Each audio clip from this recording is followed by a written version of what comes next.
ایک بہت ہی انٹرسٹنگ حدیث ہے جس میں رسول اللہ صلی اللہ علیہ وسلم نے فرمایا تھا کہ قیامت تب تک نہیں آئے گی جب تک تم مسلمان ایسے لوگوں سے نہیں لڑو گے جن کی شکلیں بالکل سرخ ہوں گی، ان کے ناک بالکل فلیٹ ہوں گے، ان کی آنکھیں چھوٹی چھوٹی ہوں گی اور چہرے بالکل ڈال شیلڈ کی طرح فلیٹ ہوں گے، اور جن کے جوتے بالکل بالوں سے بنے ہوں گے۔ رسول اللہ صلی اللہ علیہ وسلم نے اس حدیث کے بعد اپنی وفات تک پورے عرب کو فتح کر لیا تھا اور مسلمانوں کی امپائر پورے عرب میں پھیل چکی تھی، جس کے بعد خلافت راشدہ کے 30 سالوں میں حضرت ابوبکر، عمر، عثمان اور علی رضی اللہ تعالیٰ عنہ کی خلافت میں مسلمانوں نے پہلی بار عرب سے نکل کر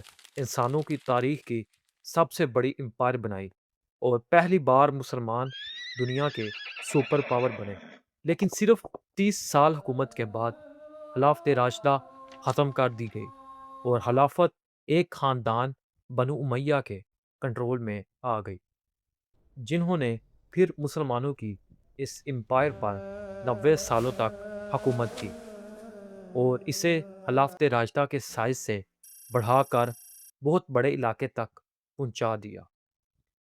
بنو امیہ کی خلافت میں ایک بہت بڑا مسئلہ تھا کہ یہ خلافت صرف اور صرف عربوں کی تھی، الملك یعنی لله. اس خلافت میں غیر عرب یعنی اجمی لوگوں کی کوئی حیثیت نہیں تھی۔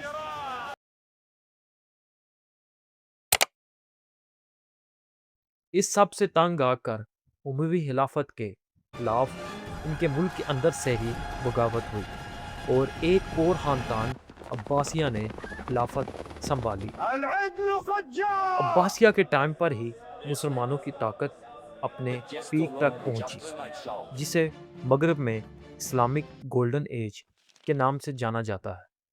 اس وقت بغداد دنیا کا سب سے طاقتور شہر تھا۔ عباسی خلافت نے اپنے دارالحکومت بغداد کے اندر دنیا کی سب سے بڑی لائبریری بنائی، جسے دی ہاؤس آف وزڈم یعنی بیت الحکمت کہا جاتا تھا۔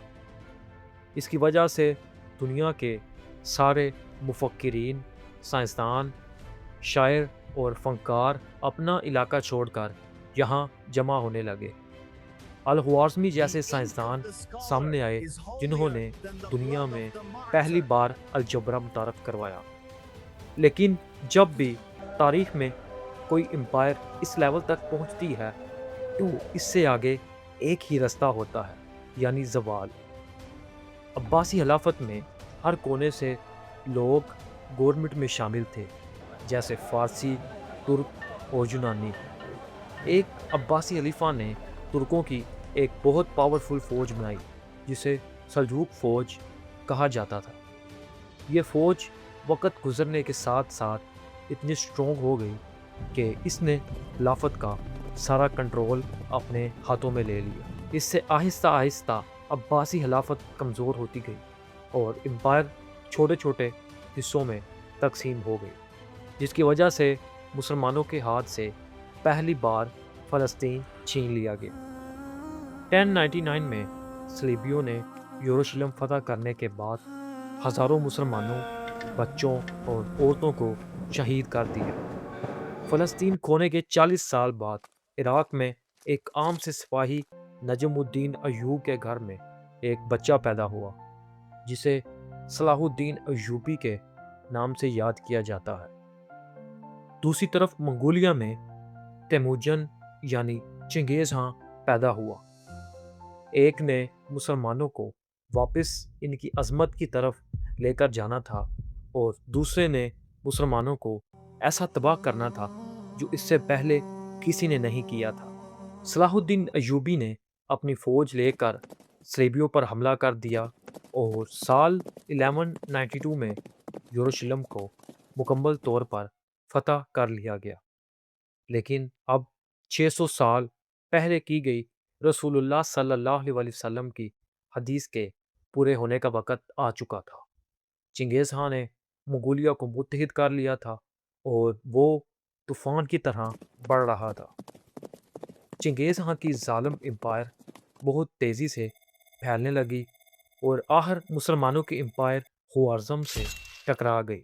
خوارزم کے بادشاہ کی ایک غلطی یعنی ایلچی کا قتل کی وجہ سے چنگیز خان نے اپنی 1,00,000 فوج کے ساتھ مسلمانوں پر حملہ کر دیا اور شہر کے شہر تباہ کر دیے۔ اس نے تقریباً 18,00,000 مسلمانوں کو شہید کیا۔ چنگیز خان کے پوتے لاکو خان نے 1258 عیسوی میں بغداد پر حملہ کیا۔ اس نے خلیفہ کو قتل کر دیا اور دنیا کی سب سے بڑی لائبریری کو جلا کر راکھ کر دیا۔ کہا جاتا ہے کہ دریائے فرات کا پانی پہلے خون سے لال ہوا اور پھر کتابوں کی سیاہی سے کالا ہو گیا۔ آخر میں فلسطین کے مقام عین جالوت پر مملوک سلطان اور ان کے جنرل بیبرس نے منگولوں کی ناقابل شکست فوج کو شکست دی اور ان کے بڑھتے قدم روک دیے۔ بعد میں یہی منگول اسلام سے متاثر ہو کر مسلمان ہوئے اور انہی کی نسل سے ہندوستان کی مشہور مغلیہ سلطنت قائم ہوئی۔